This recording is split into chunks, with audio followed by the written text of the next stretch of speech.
Hello guys, ഞാനിന്നൊരു കാട്ടിലുള്ള ഒരു കായ് നിങ്ങൾക്ക് പരിചയപ്പെടുത്തി തരാം. നമ്മൾ കഴിക്കുന്നതാണ് സാധാരണ. ഇതിൻ്റെ പേര് നമ്മുടെ നാട്ടിലിവിടെ കണ്ണൂരെല്ലാം മുള്ളിക്ക എന്നെല്ലാം പറയും. നുള്ളിക്ക എന്ന് ഞാനെല്ലാം പറയൽ. ഞാൻ പണ്ട് ചെറുപ്പത്തിലെല്ലാം ഇങ്ങനെ കഴിച്ചിട്ടുള്ളൊരു സാധനമാണ്.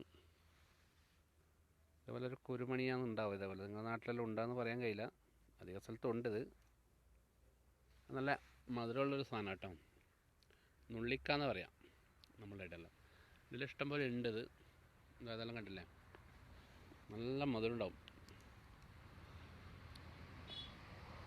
ആഹാ, ഒരു പൊടിയോട് കൂടിയിട്ടുള്ള മധുരവും പുളിയും ചേർന്നിട്ടുള്ള ഒരു സാധനമാണിത്. മുള്ളിൻ്റെ മേലെയാണ് ഇതുള്ളത്. കംപ്ലീറ്റ് മുള്ളാണ് കേട്ടോ. അതുകൊണ്ട് പാമ്പൊന്നും ഇതിൻ്റെ മേലോട്ട് കയറി വരില്ല. പാമ്പിന് കയറാൻ പറ്റില്ല, ഇത് മുള്ളാണ്. നല്ല രസമുള്ളൊരു സാധനം. ഞാൻ പണ്ടൊക്കെ നമ്മൾ ചെറിയ പ്രായത്തിലെല്ലാം ഇത് പറിക്കാനായിട്ട് പോകും കാട്ടിലേക്ക്. ഇതേപോലെ വേറൊരു പഴമുണ്ട്, വേറൊരു കായുണ്ട്. അത് വേറൊരു വെള്ള നിറമാണ്. അതിപ്പോൾ ഇവിടെയൊന്നും കാണുന്നില്ല. കൊട്ടക്കാന്ന് പറയും.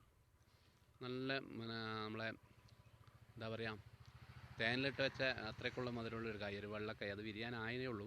അടിയും കണ്ടിന് അത് അടുത്ത വീഡിയോയിലിടും. ഇതാണ് ഇപ്പം നമ്മളിപ്പം ഇടയിലുള്ളത്. മുള്ളാണ് കംപ്ലീറ്റ്. അതുപോലെ വേറെ പക്ഷികളെല്ലാം ഇതിൻ്റെ കായ് എടുക്കലും തിന്നലും. അതിൻ്റെ പാമ്പിനൊന്നും കയറാൻ കഴിയില്ല, മുള്ളായതുകൊണ്ട്. ഇതിടെയെല്ലാം ഉണ്ട്, ഇഷ്ടം പോലെ ഉണ്ട്. ഞാൻ പണ്ട് ഒരുപാട് ഇത് കഴിച്ചിട്ടുള്ളതാണ്.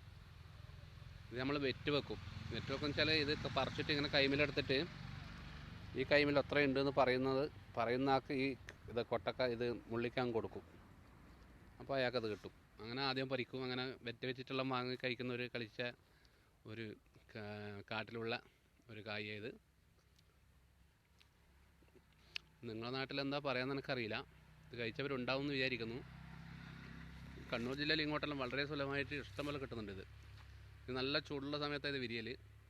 ഇതാദ്യം പച്ച നിറമായിരിക്കും. ഇപ്പം ഉണ്ടാവും ഒരു ഉണങ്ങിയ പോലെ. ഈ ഉണങ്ങിയ സാധനത്തിൻ്റെ ടേസ്റ്റ് കൂടും.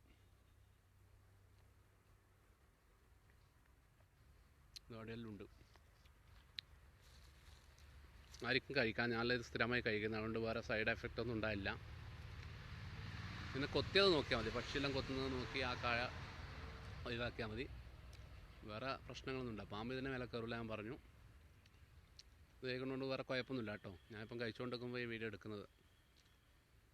അപ്പോൾ നിങ്ങൾക്ക് ഉണ്ടെങ്കിൽ ഇത് എവിടെയും ഉണ്ടെങ്കിൽ കഴിക്കുന്നതിൻ്റെ പ്രശ്നമില്ല.